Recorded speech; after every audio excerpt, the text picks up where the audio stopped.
Alright guys, the United States government is about to cross a milestone that honestly should concern every single American out there. And most people have no idea what's happening. The national debt just hit a record high of $39.3 trillion, and by the time this fiscal year ends just in September or October, we are going to cross over $40 trillion for the first time in American history. But the number itself isn't even the most alarming part. What's really alarming is the interest the government is now paying just to service that debt. And for the first time ever, interest payments are now the second largest expense in the entire federal budget. And it's ahead of things like Medicare, healthcare, and even ahead of national defense. Now guys, as I dive into the details of this video, I ask that you stay with me all the way to the end because I'm going to walk you through exactly how we got here, what the government's actual options are for dealing with this, and most importantly, what this means for your money and what you should be doing to protect yourself while all of this plays out.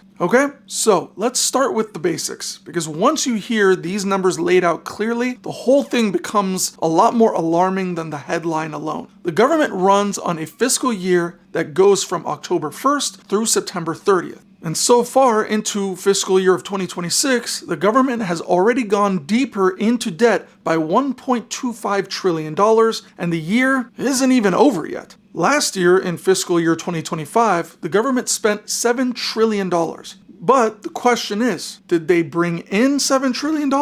Well, to answer that question correctly, not even close. Tax collections came in at $5.23 trillion. So, how do you spend $7 trillion when you're only bringing in $5.23 trillion? Well, what they're doing is they're borrowing the difference. That gap, the $1.78 trillion, is called the deficit. And it gets added to the total debt every single year. And unfortunately, it has been every single year for over the last 2 decades with almost no exceptions. Just back in 2001, the government was actually fiscally responsible. It ran a surplus, meaning it spent less than it brought in throughout that time. And that is genuinely possible. But, you guys, that was over 20 years ago, and the trajectory since then has been almost entirely in just one direction. The projection for fiscal year 2026 is a deficit of around $1.8 trillion, which is comparable to just last year, which means that the total national debt will hit $40 trillion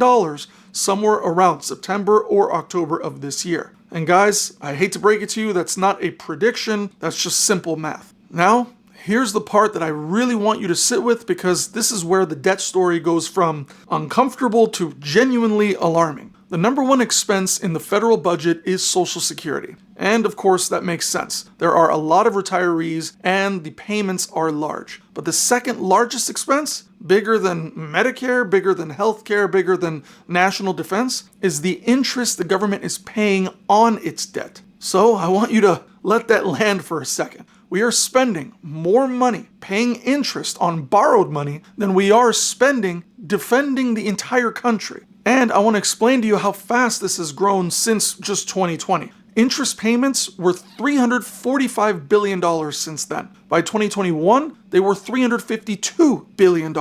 And it gets even crazier from here. It was $475 billion in 2022, $659 billion in 2023, $882 billion in 2024, $970 billion in 2025, and this fiscal year of 2026, we are already at $723 billion just through the month of May alone. Meaning, guys, we are on track to cross the $1 trillion in interest payments for the very first time in history. Roughly 1 out of every $5 the government collects in taxes is going straight to interest. Not into building anything, not into helping anyone, just servicing debt. And here is why this keeps accelerating. The government borrows money by selling treasury bonds to investors. Essentially, they are IOUs that pay interest. Now, with $40 trillion worth of debt to finance, the government needs to constantly attract new buyers. To attract new buyers, it has to offer higher interest rates. Higher interest rates means higher interest expense. More debt means more bonds to sell. And more bonds means rates need to stay elevated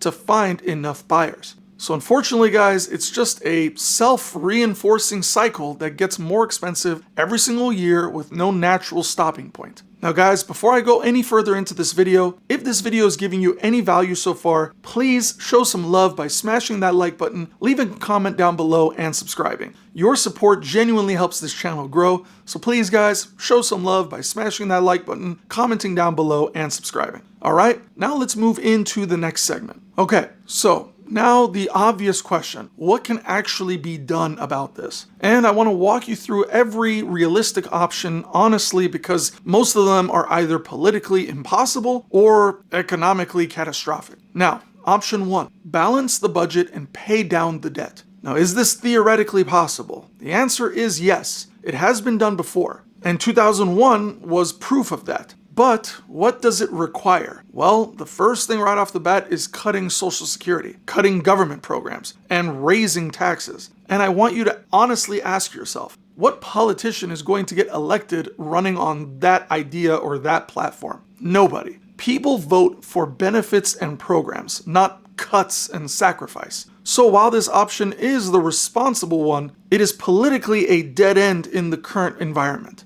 Now, option 2. Print more money. You could essentially just create new dollars to cover that gap. We all lived through what happens when you do that too aggressively. The inflation spike of 2021 and 2022 that is still honestly being felt today. Newly printed money also doesn't distribute equally. It flows to financial assets first, which means that the wealthy benefit most and the wealth gap widens. Now, option 3, default on the debt. Tell the people and the countries who lent us the money that we simply aren't going to pay them back. Now, of course, this would be genuinely catastrophic. Interest rates would skyrocket overnight, prices would explode, unemployment would surge, and the result would look a lot like an economic depression. So, that option isn't even really on the table in any serious conversation. So, option 4, try to outgrow the debt. This is what the government is currently betting on. If the US can dominate AI, bring back manufacturing, grow the economy fast enough, the debt to GDP ratio looks less dangerous even if the raw number keeps climbing. And last but not least, option 5, perform a currency reset. Meaning the government fundamentally restructures the monetary system at some point in the near future. That sounds extreme, I know, but it has happened throughout history in various forms. So now, in this part of the video, I want to be real about option 4, which was the outgrow the debt strategy, because this is the current plan and it carries enormous risks that most people don't fully appreciate. The core idea is that if the GDP grows faster than the debt becomes a smaller percentage of the overall economy over time and therefore more manageable. However, the problem right now is that the money supply and the debt are both growing faster than the economy itself. That gap has to close for this strategy to work, and closing it requires either dramatically accelerating economic growth or dramatically slowing down debt accumulation.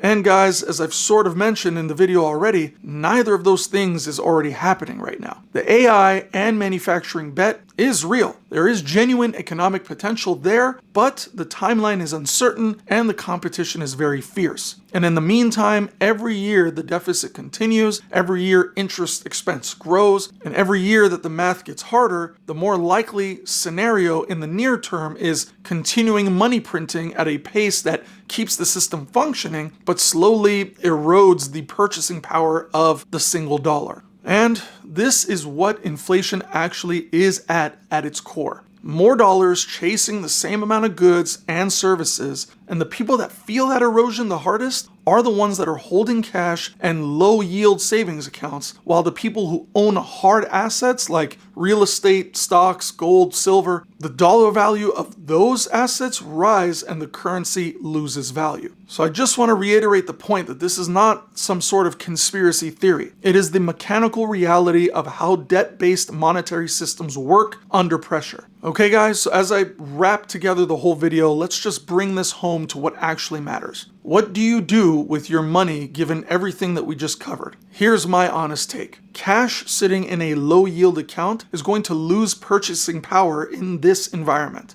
And unfortunately, again, that is not speculation. That is what happens when a government is running 1.8 trillion annual deficits and paying $1 trillion in interest with no credible plan to stop it. The money supply will keep growing because it has to. The alternative is default, which nobody wants. And when the money supply grows, prices rise and the dollar buys less over time. So the question becomes, where do you put your money to stay ahead of that erosion? And the answer historically, again, has always been hard assets and business ownership. Things like stocks are ownership stakes in real businesses. If the dollar loses value, the dollar price of those businesses goes up because they own real things and generate real revenue. Real estate is a physical asset that tends to rise in dollar terms when inflation runs hot. Gold and silver are the oldest inflation hedges in human history for a reason. None of this means that you need to panic or do anything dramatic. It just means that you need to be intentional about not holding all your wealth in cash or bonds that struggle to keep up with inflation.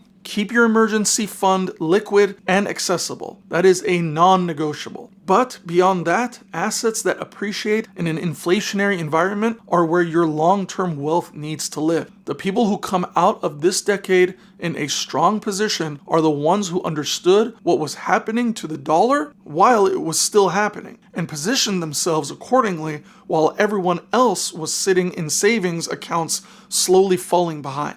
Guys, that wraps up the entire video, and I appreciate you watching this all the way through. Please subscribe so you don't miss the next videos that I put out, as I tend to put one out every other day. Please drop a comment down below and tell me, what do you think? Is there any realistic way out of this debt situation, or is the math just too far gone at this point? Guys, I want to thank you again for watching this video all the way through, and I'll see you guys in the next video.